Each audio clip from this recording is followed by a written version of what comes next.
যেগুলো আছে এগুলো আমরা ক্লোজ করে দেব।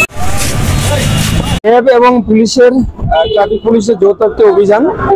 এটা মূলত আমাদের র্যাবের যে স্যার আছেন ওনার নির্দেশ এবং আমাদের মাননীয় আলফা ফাইভ ওয়ান স্যারের নির্দেশ, এবং সেই নির্দেশটা আমাদের আলফা ফাইভ স্যারের মাধ্যমে আমাদের কাছে আসছে। মূলত এটা রুটিন ওয়ার্ক বলতে পারেন। আমরা শুক্রবারই সাধারণত বেশি এটা করি, স্যারদের নির্দেশ আমরা শুক্রবারই বেশি থাকে, শুক্র শনিবার।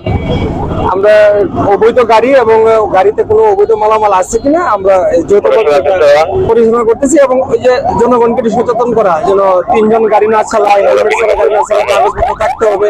যদিও সবাই সেটা জানে, তারপরে সতর্ক করে দেওয়াটাই হচ্ছে আমাদের কাজ। আমরা মূলত সতর্ক করছি, যাদের একেবারেই কাগজপত্র নাই আমরা তাদেরকে প্রসিকিউশন দিচ্ছি, গাড়ি আটক করছি। এখন পর্যন্ত হয়তো আমরা আটক করে ফেলছি। এখন পর্যন্ত 12টা গাড়ি আটক হয়েছে। আরো আমাদের হাতে 4টা-5টা আছে। আমাদের লোকজনের একটু স্বল্পতার কারণে আমরা গাড়িগুলা ওই সরাসরি নিতে পারছি না। এই জন্য এখানে আরো 5-6টা গাড়ি বা 7টা গাড়ি এখন আছে, এগুলো সবগুলো আটক করা হবে।